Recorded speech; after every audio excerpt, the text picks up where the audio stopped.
How did they know I'm a teetotaler? Hello, my baby. Hello, my honey. Hello, my ragtime gal. Sonny, you kissed my wife. Baby, my heart's on fire. A quick and different mini-review. Normally, of the four horsemen, Famine would be the one doing reviews for anything food or beverage related, but you can see how I wound up with this one. Behold the Grim Steeper by Genuine Fred. Genuine Fred is a website that sells a number of novelty items, including some spooky ones, which include the Grim Steeper. And what is the Grim Steeper, you ask? As you can guess from the box, it's a tea leaf steeping device, shaped like me. The box is simple enough, a cardboard rectangle with an extended hanging flap. A picture of the cute product is on the front.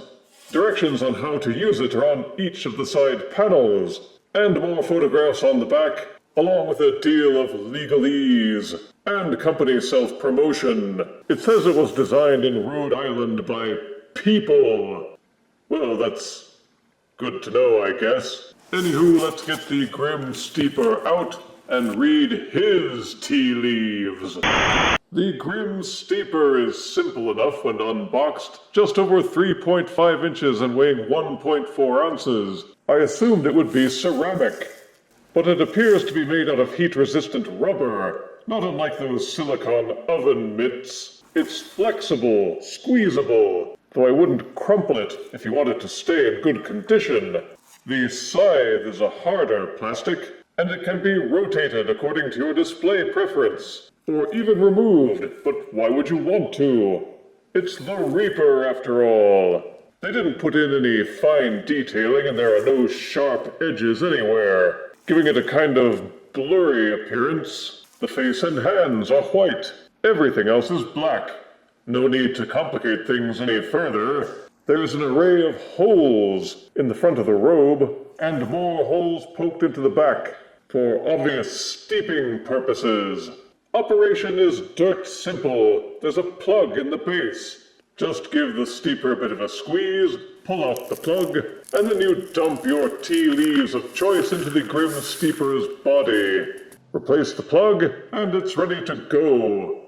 Then you just heat some water in a vessel of your choice. Be sure to account for the amount of water the steeper will displace when submerged. And dunk the steeper into the water. Experienced tea makers will probably know how long to keep the steeper submerged for optimum steepiness. Abecedarians like myself will just assume it's done when the water has some color to it. Once you're finished, use the blade of the scythe as a handle to lift the Grim Steeper out, let the fluid drain, then thou canst enjoy thine tea. Once the tea leaves no longer yield any flavor, you can unplug the base, remove the old leaves, and replace them at will. I'm not much of a tea drinker. I find that the caffeine makes my side swinging rather erratic, but I did find a caffeine-free blend with which to test it out.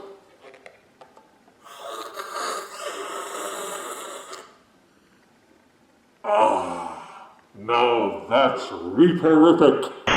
The Grim Steeper is, by admission, an eclectic novelty item with a limited customer base. It will appeal only to those who like tea, and then only to tea drinkers with a taste for the macabre.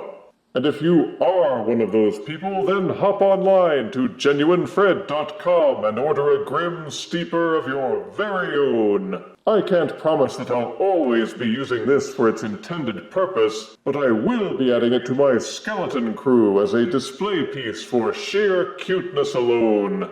I declare the original Fred Grim Steeper to be death-tested, death-approved.